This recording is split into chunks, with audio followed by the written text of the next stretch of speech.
So, welcome everyone once again, and thank you for joining the webinar on 5 proven post-holiday retention campaigns for sustainable loyalty. So let's start with the introductions.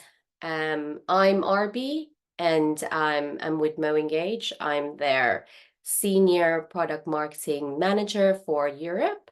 And together with our partner talon.one, we're very excited to be hosting this webinar. If you guys don't already know, talon.one is a promotional and loyalty engine, and MoEngage is an insights-led customer engagement platform.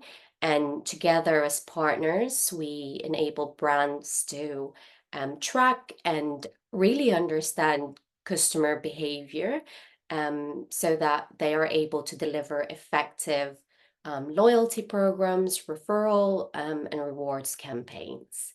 So with that said, I'm gonna ask Sam from talon.one to introduce himself and maybe also add a little bit more about the partnership.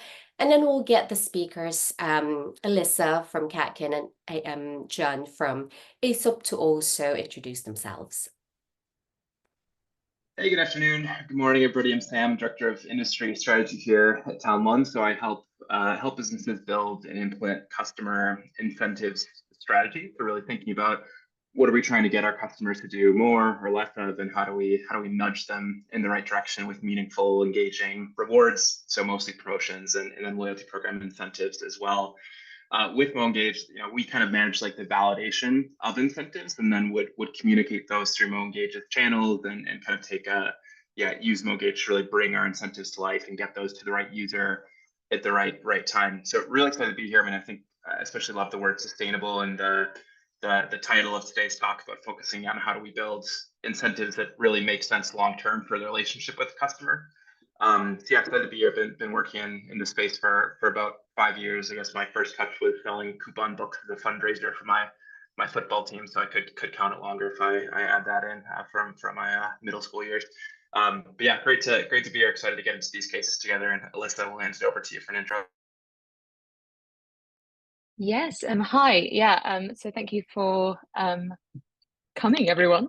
My name is Alyssa, and I'm the CRM manager at Catkin. I've been there for the last 3 years. I originally started out in customer service, so I worked for Whistles and Pastor Evangelists, and made the move over to CRM about 2 years ago. And yeah, so I just look after all of our automated flows, all of our email, SMS campaigns, and yeah, trying to spread the good word about fresh cat food.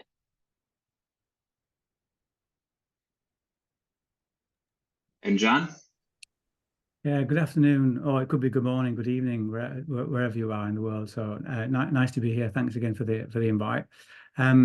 So as a failed astrophysicist and second-hand car salesman, it's only natural that I spent the last 25 years doing CRM, loyalty, and personalization in a variety of guises. Most of that time has been spent agency side. So I've had the opportunity of working with some amazing brands: BMW, EasyJet, Compare the Market, Barrett Homes, Prezzo, you name it. And then about four years ago, I went to either the dark side or the light side, and I went client side. I went to work for the Natura & Co group, which at the time comprised Aesop, where I was global head of CRM, Natura in Latin America, The Body Shop, and Avon International. And I now spend my time supporting organizations and individuals with their CRM, loyalty, and personalization aspirations. That's me. Brilliant. Thank you so much, guys. So before we get right into the 5 examples that the presenters are going to share today, if you guys have any questions at all throughout the presentation, feel free to add them to the Q&A or the chat, and we'll endeavor to answer those questions. If not, you could also wait towards the end of the presentation, and hopefully we'll have enough time to be answering those questions. But if in the unlikely event that we won't have time for that, don't worry, we will email you with the answers to your questions after the webinar. So Right. I know. Also, for those who are cat lovers, we promise you guys exclusive discount from Catkin. So if you stick right through to the end of the webinar, Alyssa from Catkin is going to be revealing the discount code, exclusive discount code for all you attendees out here. Right. So let's get right into the examples. So these are the 5 examples that we will be walking you through this afternoon. And we are going to start with example number 1 from Catkin. So Alyssa, over to you. Yes, yeah, sure thing. So a quick intro to Catkin and what we do. We are a D2C cat food subscription brand operating in the UK. We provide fresh, gently cooked food in personalised portions that are suitable for all cats. And how it all sort of works is that our cat parents, which is how we refer to our customers, they tell us about their cat. So things like their age, weight, breed, body condition, activity level, what recipes, flavors they like, dislike. And then from that, we calculate their daily calorie requirement and then recommend which of our 7 recipes we think will best suit them. Each cat parent starts with just like a 2-week trial box to switch their cat onto our food. And it's a campaign that we send during this 2-week trial period that I'm going to be talking about today. So back in 2022, we relaunched a brand new identity, new visual look and feel, tone of voice, the whole shebang. And with it came a revamp of our onboarding, welcome, flow and campaigns. And then something that is now really, really at the core of our brand story is the notion of hardcore love, which is this feeling that cat parents of all the pet owners love really, really hard. You have to love hard to sort of put up with the scratches, the midnight zoomies, that whole thing. And so our mission for this campaign was to really, really bring out the hardcore love that we know is in the hearts of all cat parents, and ultimately increase the number of customers that go on from that 2-week trial box, that go on to take their first full-size box and then hopefully stay with us forever. And what we know is that customers at this stage need a lot of support and encouragement. Our product is a new category of cat food. It's not dry food, it's not wet, it's not raw. And so there's often a transitioning sort of period whilst cats get used to it. And what compounds this challenge as well is that cats, by their very nature, are neophobic, which means they're really, really suspicious of new things. And therefore, it can take time to change their diet. And what we were finding was that people really, really early on in trial, where their cat wasn't eating it the first time they put the food down, and they go, oh, well, the cat doesn't like it, they cancel their subscription. So what we needed to do during this 2-week trial is to really persuade both the cat and the cat parent to stick with us, and for the cat parent to not perceive this sort of initial reluctance as a dislike of the food. So if we go on to the next slide, what we did was, our first port of call was to gather as much data as we could on the customer experience during their trial period. We wanted to know exactly how our customers are feeling, like almost on a day-by-day basis during those 14 days. A lot of us on the team, like the vast majority of us, are cat parents ourselves. And we know that emotions can run very, very high when it comes to your pets. And we really wanted to work out, how do we offer our support? And so we did a lot of discovery work on things like how long on average cats take to switch, what they loved about our food compared to their previous food, and then what their pain points were. We were then able to use this as our guide of what to tell customers, and then when during their trial period was the best time to tell them, in order to sort of guide them through and transition their cats to our product.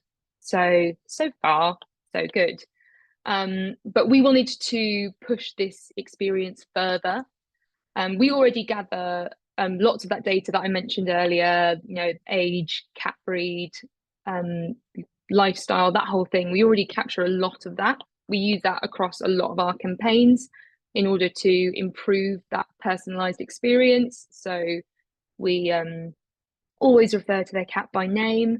We use the correct pronouns when referring to their cats, and we can change the content, the messaging that people see based on the number of cats they have or what life stage their cat is at. So all of these insights gave us a really, really good steer, but we wanted to really dig in and push and think about what could we offer each cat parent on a really, really individual basis. We wanted to be able to encourage and celebrate those people who find it easy, because some people do. Sometimes the cat will eat straight away. But we also wanted to be able to offer more specific, in-depth support to those who were maybe struggling. So what we ended up doing was implementing a two-way SMS message in which we checked in to see how they were getting on. So we literally asked every customer, is your cat eating the food? Reply yes or no. Those that responded positively received a well done message and a sort of encouragement to keep going, and then that they would soon be feeling the benefits of a fresh diet. But those that were having a harder time received a message encouraging them to keep going, but also to look out for more support via email. We then followed up this SMS with an email that contained more tips and tricks in more detail than we sort of have space for in an SMS. And also a call out to contact our customer support team and chat through their experience further. And this did have like a really, really great response from our cat parents, with the average response rate being sort of roughly between 60 to 70%, which was really exciting. We were getting a lot of engagement there. However, we didn't want to just stop that experience at that moment. Our cat parents had given us really valuable insight into how they were finding our product, and B, like how likely they were to convert long term. So using their original answer, we then implemented another check-in later on in the trial period to those who'd initially said they were struggling. So this then allowed us to sort of give an even bigger congratulations to those whose cat was now eating when they previously weren't, or to offer further support to those that were still finding it difficult. And then finally, at the end of the trial, we altered the messaging and the sort of how we were communicating their next upcoming order. That's where we sort of see the biggest drop off, is when people get that upcoming order reminder email and they're going, oh, didn't realize I had a subscription, or oh, my cat's not quite ready. And sort of echoing those themes of continuing to celebrate our customers that were doing well, or to continue and actually still celebrate the people that had got this far, but all with the aim of carrying through that personalization to the end of the trial experience. And so, as you will have seen before, introducing this campaign increased conversion to a customer's first full size box by 15%, and increased the click rate by 24%. So that is still sort of a campaign that we are running today, and always looking for ways to improve. And I guess to sum up sort of what we've really learnt through this is that the first thing I would say is that no one knows your product and your customers better than you do.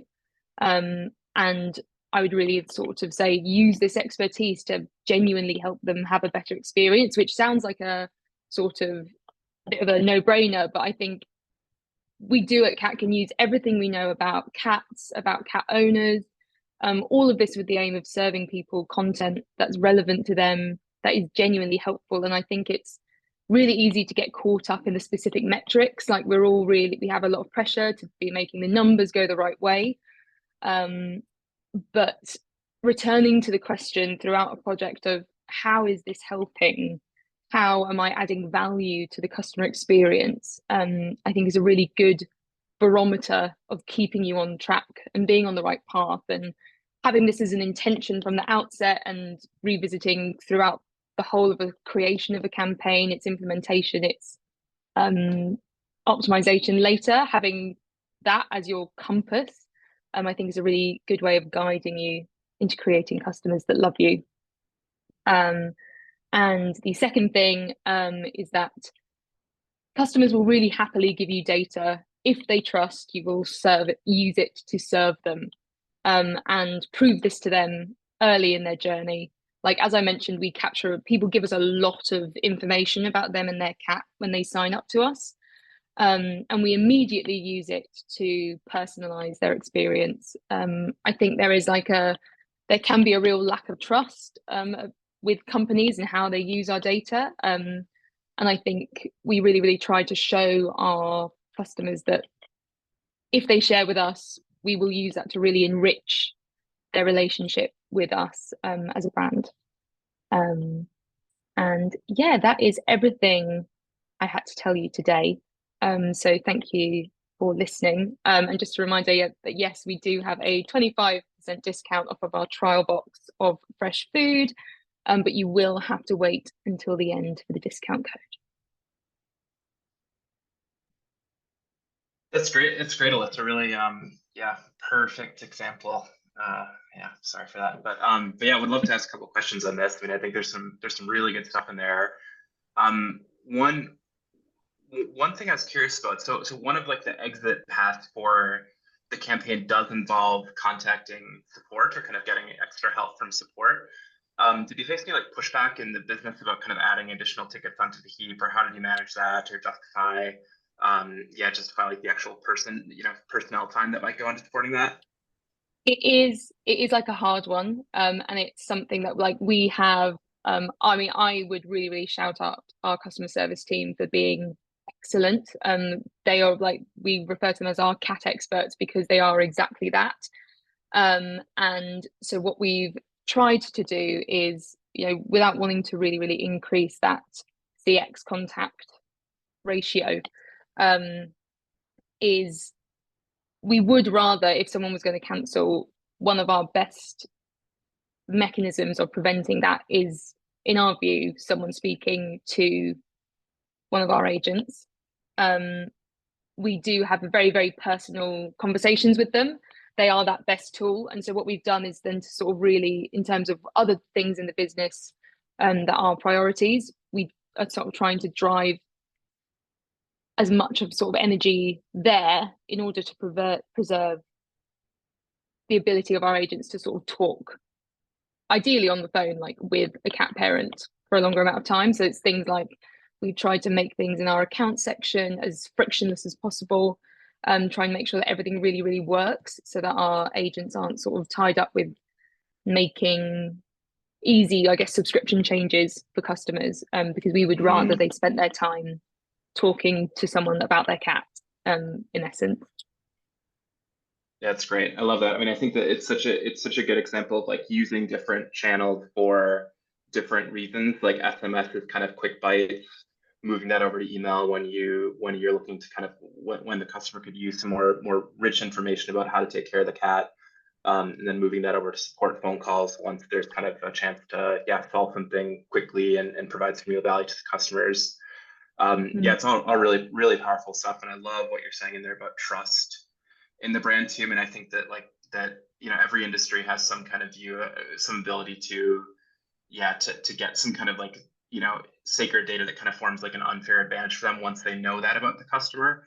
So like beauty, for example, is a great one. Once you know like the skin type and routines of the customer, then you can do some really cool stuff with them. So to work with like Sephora, for example, and that. So I love what you're doing on like really understanding the customer so you can build on their experience. On their experience from there. Really, really, really cool.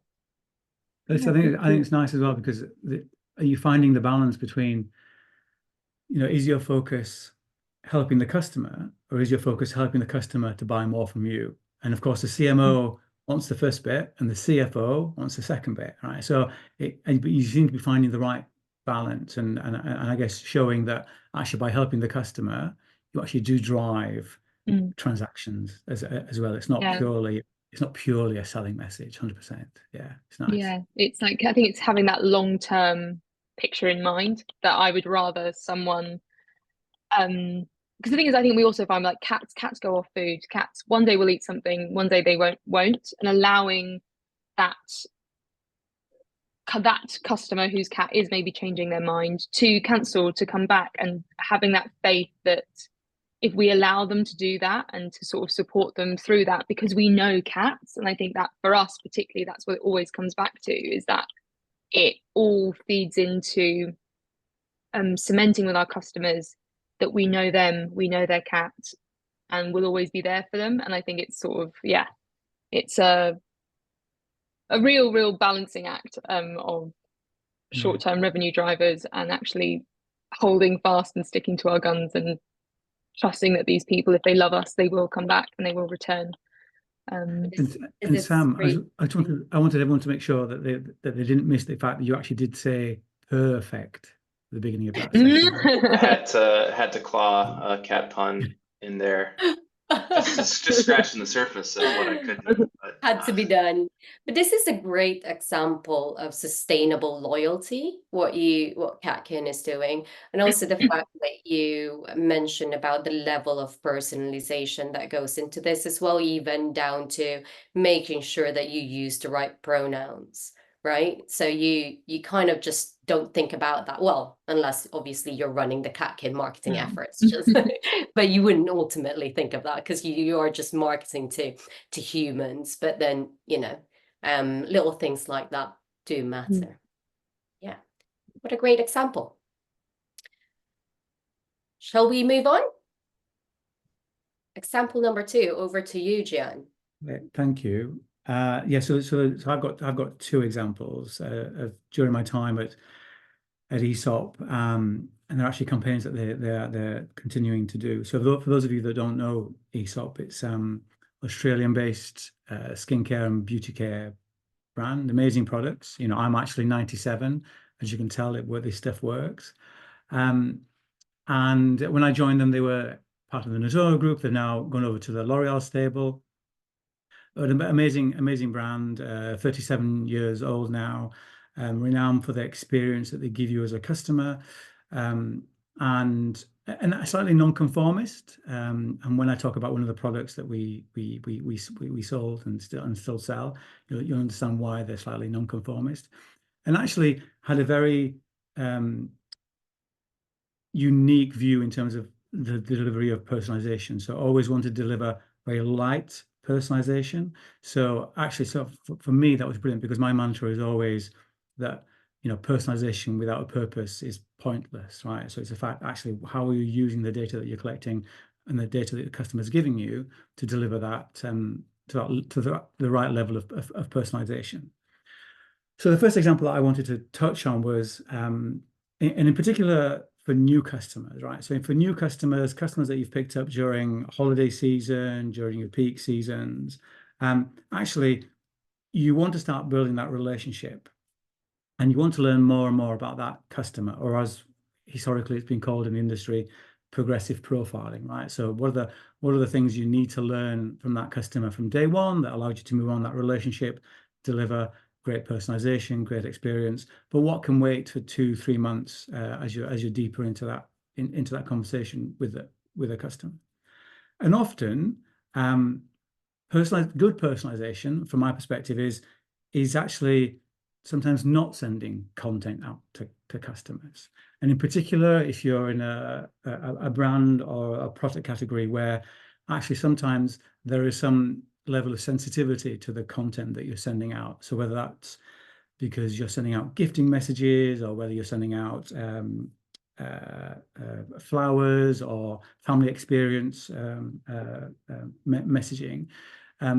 So this particular example of the Father's Day opt-out, very simple, right? And it hadn't been done for ESOP. The first time we did this was about 4 or 5 years ago. It's much more common these days, but essentially it just gave customers, subscribers and customers, the opportunity to opt out of this particular type of campaign, and we then repeated it with Mother's Day as well. So the timing was very crucial, and we make sure that this went out well in advance of the Father's Day anniversary, which obviously happens at different times of year throughout the year. So we had to make sure that we obviously sent this content out at the right time, and actually worked really well as a piece of content.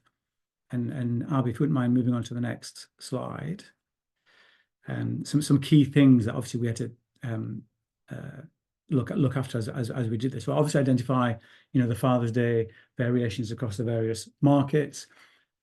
Develop the opportunity, the template, and actually we used a very common template. We didn't overcomplicate things. Everyone kind of roughly got the same imagery and the same content. Obviously there were language variations, and obviously what we wanted to do as well was, although this went out as part of a yearly a triggered communication in advance of Father's Day and then Mother's Day, we always need to make sure that actually when customers went into their account profile or their preference center, they also had the opportunity to opt out of this communication as well. So it wasn't just reliant on this email. There was always another opportunity for customers to do this. We didn't use SMS because that wasn't a channel that was preferred by ESOP at the time in the majority of markets, and we felt that email was the right way of delivering this type of content. So I talked about the timing.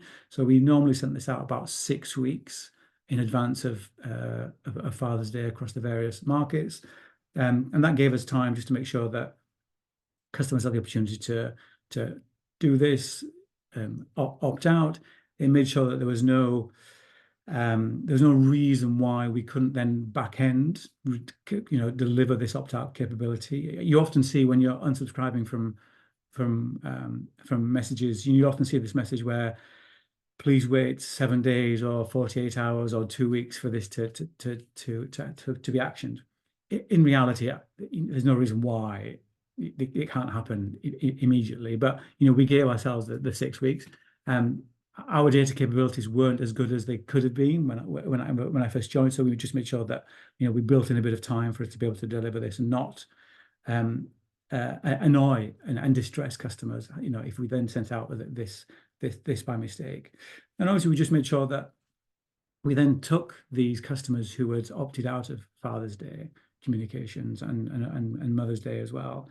And we also made sure that we actually took those segments and we considered those segments during other campaigns as well. So for example, if we were sending out gifting messages coming up to Christmas, right, we would make sure that actually if there was a there was a shaving kit that ESOP did as well that was sold really well for fathers as well. We made sure that potentially that segment wouldn't be given that particular piece of content in a communication. So this wasn't just used for Father's Day. This segment was almost sacrosanct for other campaigns as well.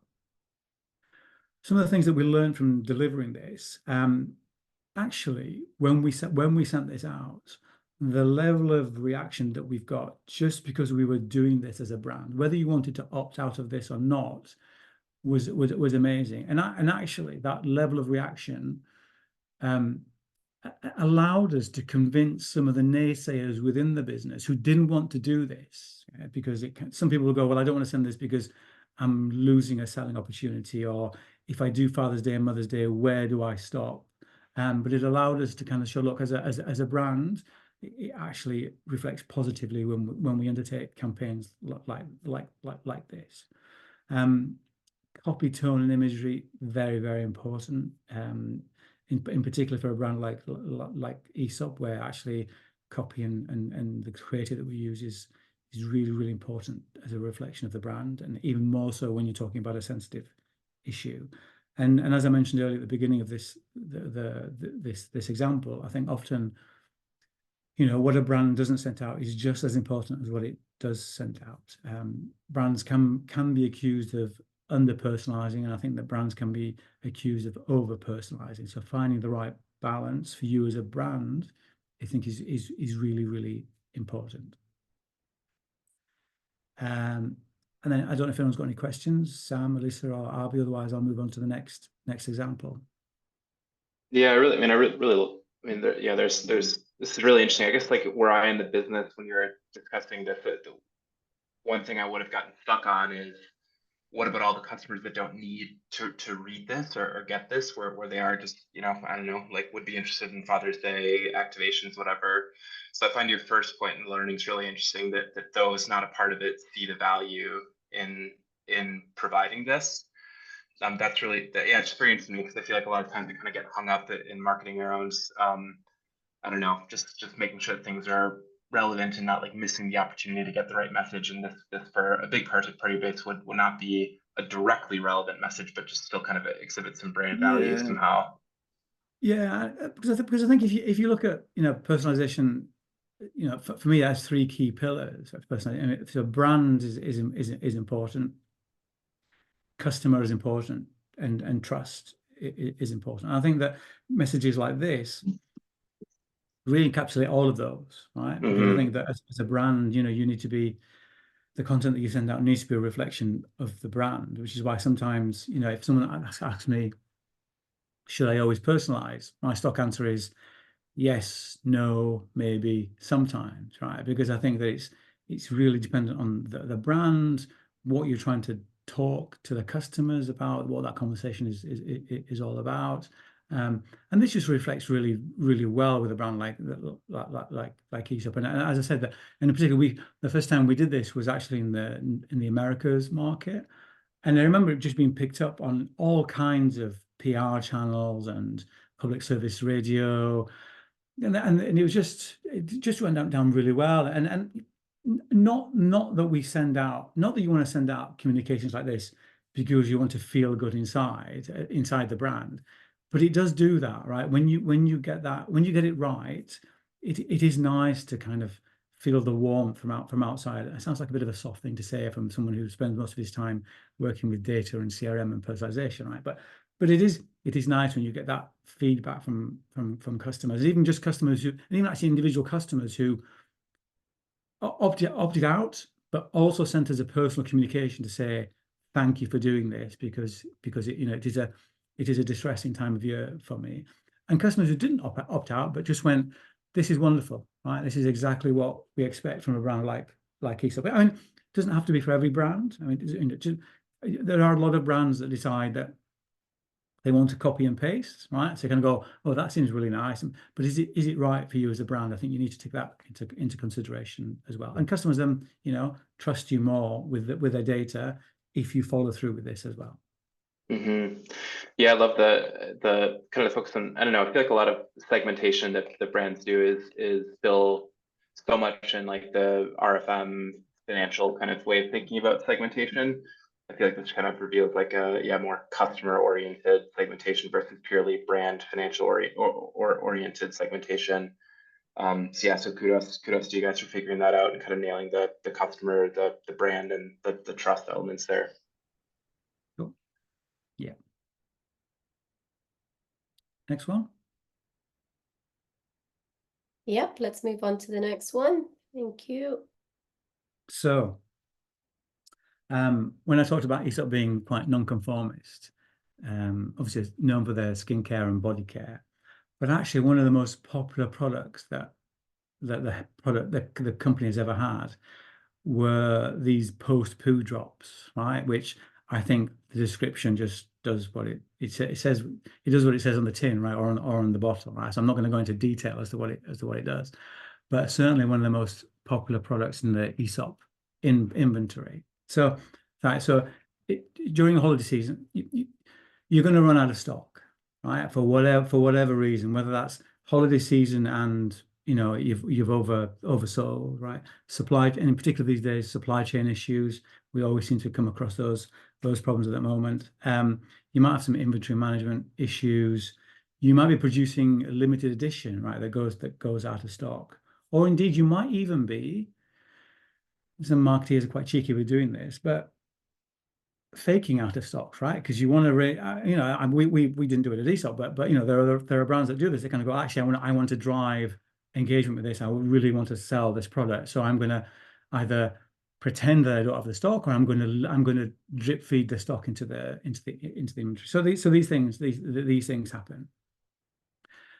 But I think that if you, at the moment of being out of stock, I mean, there are certain things you can do at that point, right? So obviously, to make sure that you don't lose revenue. If there are alternative products at that time on your e-commerce platform, there's an opportunity for you to offer that alternative. It's also an opportunity for you to collect that piece of information, whether that's customers who have browsed that product and find that it's out of stock, people who've put it in their basket and realize that it's now out of stock as well. So you can gather that behavioral stuff. You can also, one thing that we did at ESOP was actually when people realized that it was out of stock, we asked customers whether they wanted to be notified when it was back in stock, just to make sure that they, we could then send them a very timely message. And as this was one of our most popular products, it worked really well that as soon as that stock became available, out came the reminder message saying, look, products back in stock, opportunity for you to buy. And actually, and not that we did this, but elsewhere, what I've also done with out of stock notifications is added other products onto that return to stock message. Yeah. And it might be a similar product or it might be a related product. So for example, I know of one fashion brand that when a shoe, particularly, it was a brogue, I think, came back into stock, the return stock email also had socks in that message. Yeah. And the average order value of that email actually surpassed the normal out of stock email, and actually even surpassed the normal basket value where someone just bought the brogue. So I think you can be quite smart with the way that you use data with this type of campaign as well. So Albie, if you wouldn't mind moving on to the next slide. Yeah, so point number one in terms of steps and doing this, and as I've mentioned, the key learnings as well, easier said than done, right? So you can do this manually. So it can be done manually if you don't have the capability. But I think one of the key things is if you can integrate your stock management system with your email platform, your marketing automation platform, makes this thing a lot easier, right? So I think that's fundamental. If you can do that, otherwise you can do this manually. It just becomes a bit of a faff. Obviously, being able to capture the customer request that, yes, I want to be notified of when this product is available in stock again. The majority of e-commerce shopping platforms at the moment, it's a given that kind of capability is built into the platform, so it shouldn't be too difficult. Making sure that you capture that, store that data, and make sure that you use it is another conversation, right? So I've often worked with brands where they've told me that they do collect information on the website, and I've then asked where it is, and they've told me it's still there on the website, right? So they've not managed to move it anywhere else. So make sure that just because you're capturing it doesn't mean it's accessible and usable. So bear that in mind when you're planning out these campaigns. I think that when you're developing the email template for this, I think that if you have products that are often out of stock, it's probably worth having these templates just built in the background, ready to drive this type of campaign. And it's just essentially having a pre-made template with a whole bunch of different stock product images that you can just plug in to say that this content, this product is available, and think about whether you want to put in a ancillary product or a relevant product as a cross-sell opportunity.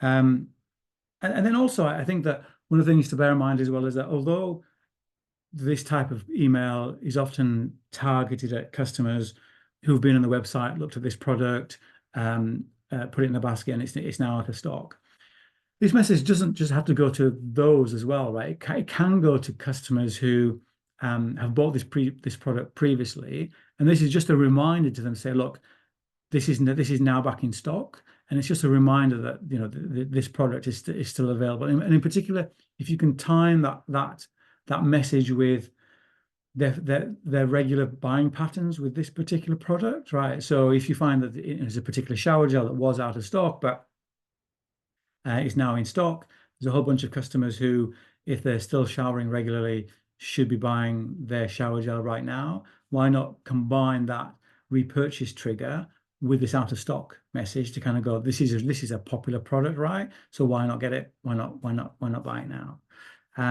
Key learnings are, I think, that you need to make sure this stuff stands out. So I think subject line has to be just really clear and compelling. It doesn't have to be clever. It's just, you know, your favorite product is back in stock, or the thing that you asked us to notify you about is back in stock. I think, as I mentioned earlier, that integration with your inventory management system, no means feat in a lot of instances. So you make sure that that's working. Otherwise, revert to a manual process.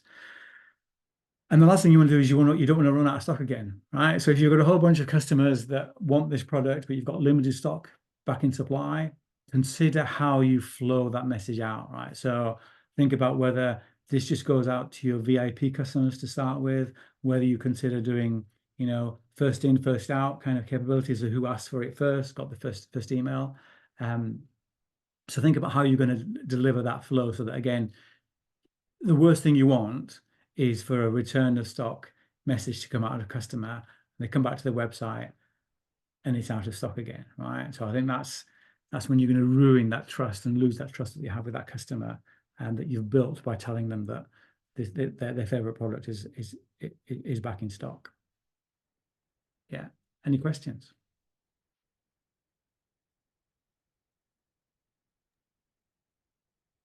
Great example. Thank you, John. I think there is a question actually. What else can you do to enhance revenue conversion from out of stock products besides sending back in stock prompted emails? Would you want to take that one up? Yeah. So I mean, just reverting back to the couple of things that I mentioned earlier. I think that, you know, if you are out of stock, you know, why not offer suitable alternatives at the point of sale, and then again with that messaging, when you send it out, there's no reason why you can't try upsell and cross sell at the same time. So you're maximizing that opportunity when you get the chance to speak to a customer. So whether it's, you know, adding that sock to the brogue, or adding a tie to the shirt, there are lots of ways of doing that. And also thinking about, you know, whether, you know, if you think about beauty, if you think about the cleansing, toning, hydrating regimen that a customer might have, if the item that was missing was the cleanser, you know, why not talk about the hydrator and the toner that goes along with that particular cleanser that the customer might want. So again, it's thinking about how you can mix and match that messaging to maximize the return that you get when you have that interaction with the customer. Yeah, it's really, I mean, it's like a really interesting moment of intent from the customer when they're looking at an item and want to buy it. And I guess, like, how do you, yeah, it's an interesting one. How do you redirect that intent appropriately to other categories if you can? I guess there's also kind of a thing in here about if they had something else in their basket, would you still kind of want them to opt into the stock notification at risk of like abandoning their current basket and picking up the other items once the item is back in stock? So it's kind of interesting to, yeah, just I'm kind of wrestling with like the basket, optimization here. I don't know if you work through that.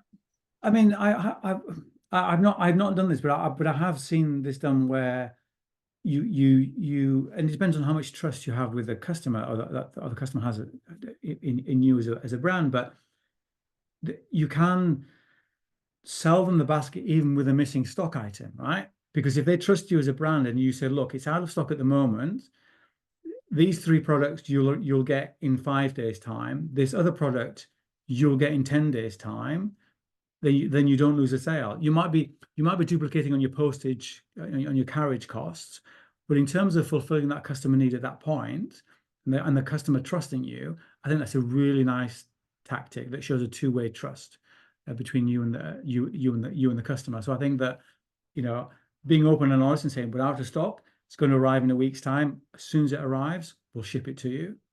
I think that would be perfect.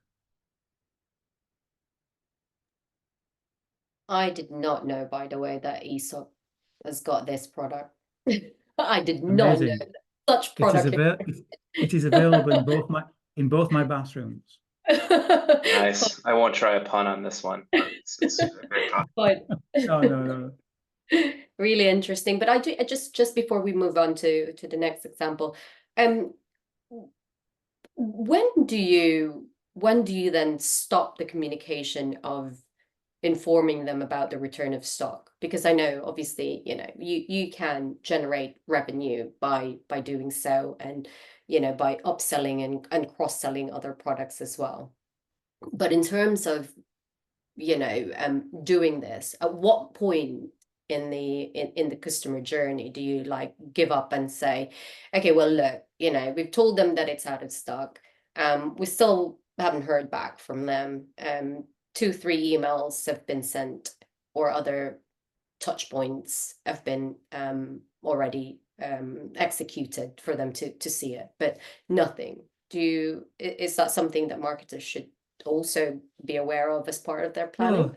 Well, yeah, but obviously, you've been clever enough to make sure that you don't send this message to someone who subsequently bought it as well, right? So if you send out the first email, even if it doesn't look like they've opened or clicked on it, they may still have purchased the product, right? Because often we'll see an SMS, we'll see an email, we may not open it, but we might still action that email or that communication, because it's there in our inbox or on our mobile phone. So don't forget that people can buy this product even if though it looks like they haven't engaged with your communication. So bear that in mind. And I've suddenly realized what a green pen I've got in my hand, but there you go. But you don't want to bombard customers, right? It's like, how many times, it's like, if you went into a shop, if you went into a physical store and the product that they had wasn't available the last time when you were there last week, and this time you go in and the sales assistant follows you around the store and keeps telling you that product is now in stock, you'd get mightily frustrated with that brand, right? So I think it's the same with email or SMS or whatever communication. You might want to give it a couple of goes, but then stop, right? Because the customer doesn't want to buy, right? And they may have bought something else. So give it a rest. I think you might want to then, in some of your regular communications further down the line, because you've shown that this customer has previously had an intent to buy this product, you might want to slip it into one of your communications as part of the hierarchy, right? They kind of go, look, we know that they showed an interest in this product at some point, so you can use that information. It's not really an out of stock message anymore. It's just the customer has shown an intent or some interest in this product, so let's play it back to them at some point.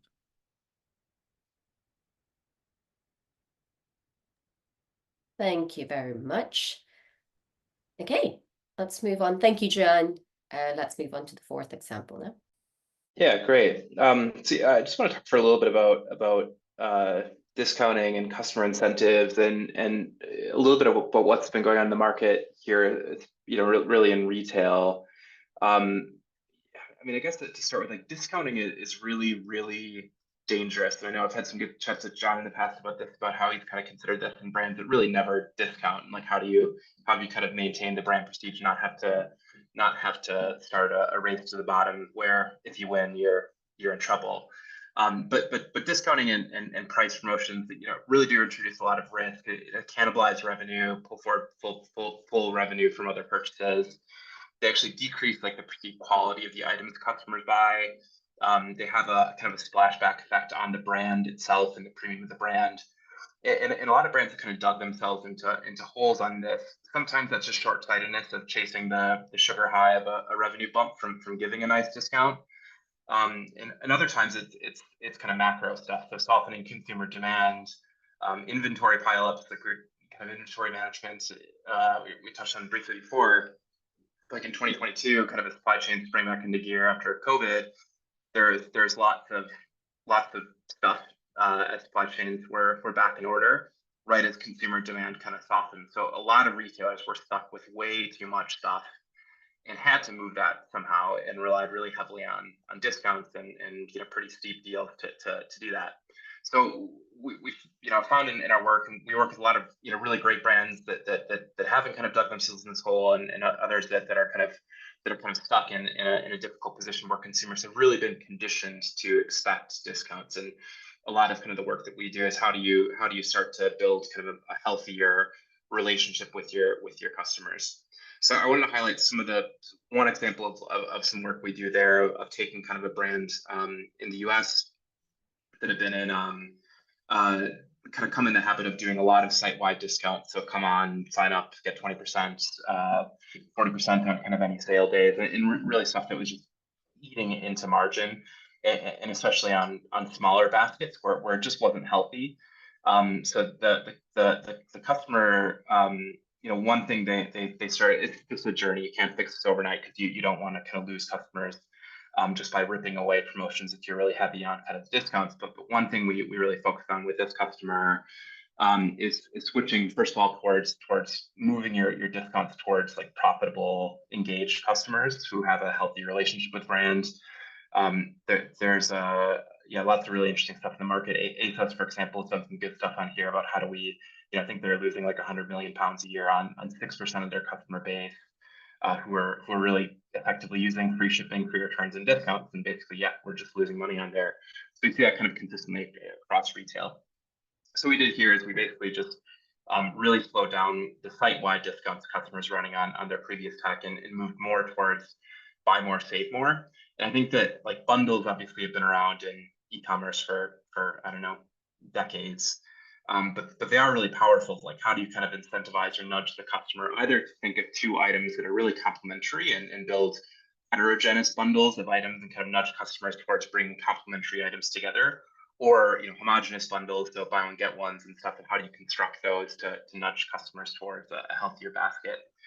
So in this specific case, it was basically taking an item or category wide discount and then instead segmenting it to different segments the brand had, and also shifting towards a lot more towards more buy more, save more. So like a common one in this case was on socks. So instead of just doing 20% off on socks, switching to a dollar value discount that increased with the number of socks that you buy.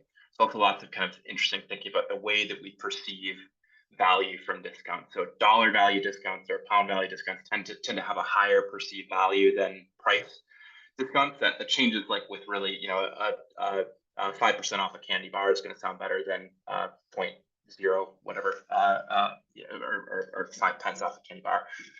But kind of at anything kind of higher value does tend to be more effective to put in dollar value discounts, and really kind of taking more of an approach of like, what are the specific behaviors we're trying to incentivize the customer, and then giving a really clear reward as we get them to take those desired behaviors, rather than just saying we need to hit our revenue number next week, so let's slap a site-wide 20% discount and email all our customers, but just to kind of just to juice the pumps. I think there's one more slide that has a bit more detail on kind of the approach here as well. Or is it the second one?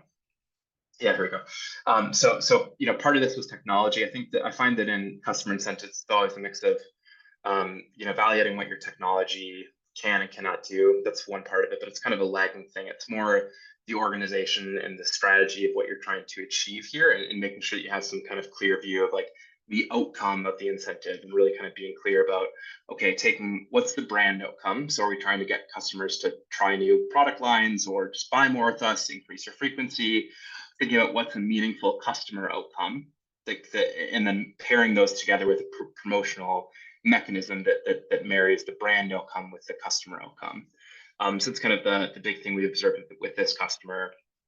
A really good margin improvement across their promotional mix. So on specific promotion types, we just swapped 1-for-1, 30% increase in margin without much of a dip in volume on those items that had kind of a like for like promotion applied. So yeah, I mean, I think it's kind of a general playbook, but lots of kind of specific things. But really the overarching theme here is how do we kind of break bad habits and stop chasing empty calories in discounts that just bring revenue that aren't actually helpful for the business, and really kind of build promotions and incentives that are good for the brand, good for the customer, and have a logical mechanism that bring those two things together more clearly.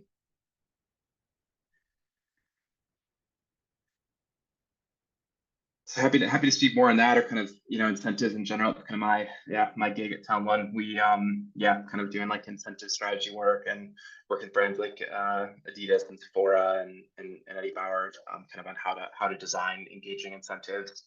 So yeah, any questions? How to know what discount? So how to know what discount to provide to whatever group of people.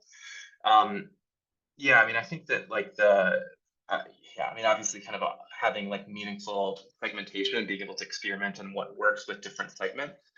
One thing we've done recently with a grocery customer is really kind of playing with like the exact level of cashback for different segments. So you know, they do regular like cashback bonus for grocery. So you get bonus points for buying on like off-peak days or something like that.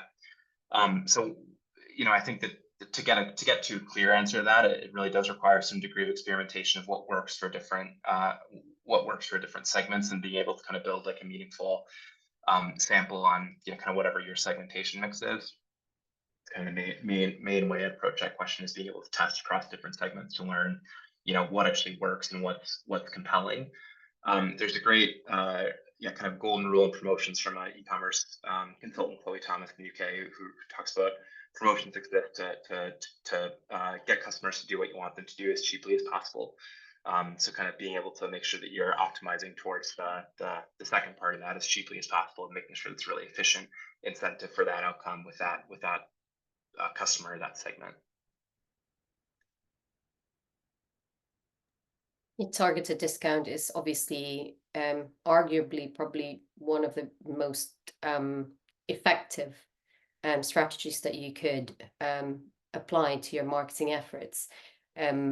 You know, being really strategic and clever with when you use it is also key, given that after, you know, you would think that throughout the holiday season you'd be discounting a lot to attract a lot of customers. And how do you then make sure if you use the same tactic, you carry on using targeted discounts without hurting the margin? And as you said, Sam, really segmentation, I think it all boils down to how you use data and how you turn that data into insights that can form your strategies for discounting as well. I think we want to move on to, in the interest of time, let's move on to the last example, and then we'll see if we can take in a few more questions, a couple of questions maybe right after. That's okay with everyone? Okay, amazing. So our last example is actually a client of MoEngage called Poshmark. So Poshmark is a US-based resale marketplace with over 100 million members, and they call themselves Poshers. And they're a huge company now. I say they're US-based, but they're global as well. And they have an estimated gross merchandise value of over 8 billion. So with Poshmark, they obviously have a very huge customer base, and targeted communication is key. And one of the goals that they were looking into achieving is to increase the conversion from their listers to sellers. So their listers are those that have listed a product onto the marketplace but haven't been able to sell. So they want to increase that conversion from lister to a seller. And then, of course, what else can they do to further activate those converted sellers? And the campaign itself is still ongoing, and but since launch, they have seen tremendous success with a couple of metrics that they're tracking, as you can see here. In terms of email is their main channel for this particular campaign, and they've seen an enormous response rate of over 60% to the emails that they send out to these listers. And of course, very importantly, the revenue conversion that this campaign has generated so far for Poshmark. And if we move on to the next slide, so how did they do it? So a few steps. So prior to launching this particular campaign, Poshmark knew that they had to do a number of customer journeys. So they had to run multiple journeys that would cater for specific groups of listers. I know we say the goal is to convert listers to sellers, but they also know that the lister group itself is a huge group. So they had to segment them into subgroups basically, and those subgroups include, you know, new listers, so those listers who are new to Poshmark but also first time to list.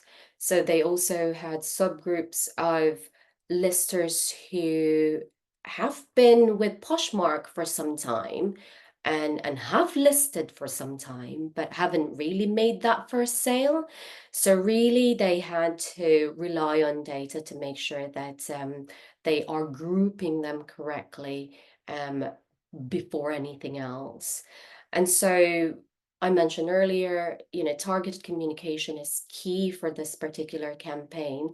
So in order to do that, the segmentation had to come first.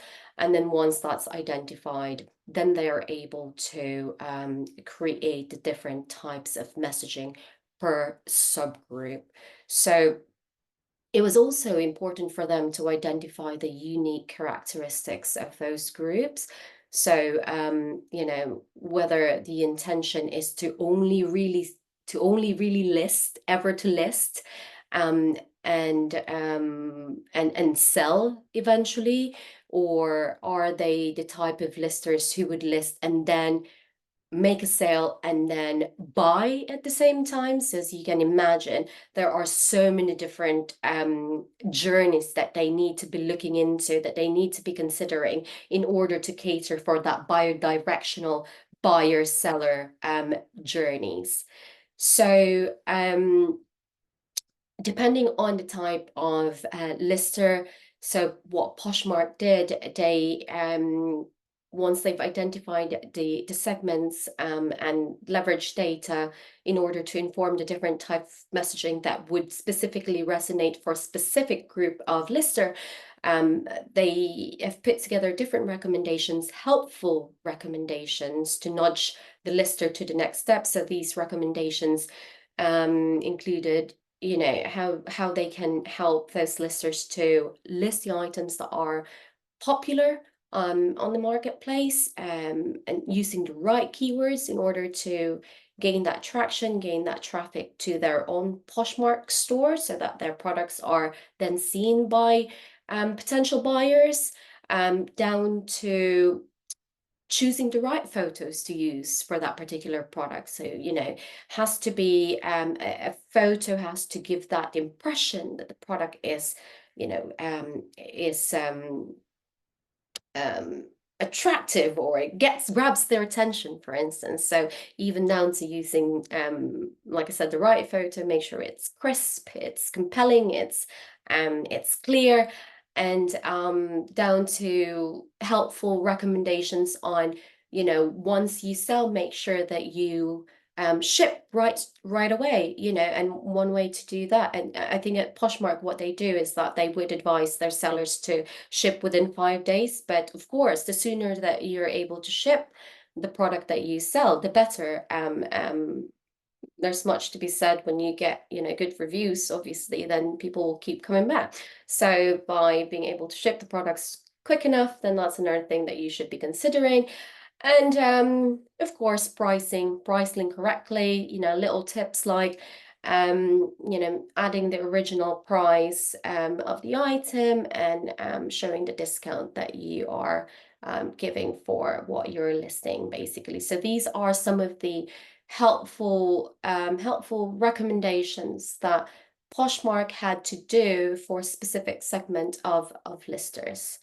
And of course, making sure that you are consistent with your messaging, everything is personalized and sent through the channels at the right time, through the right channels at the right time as well.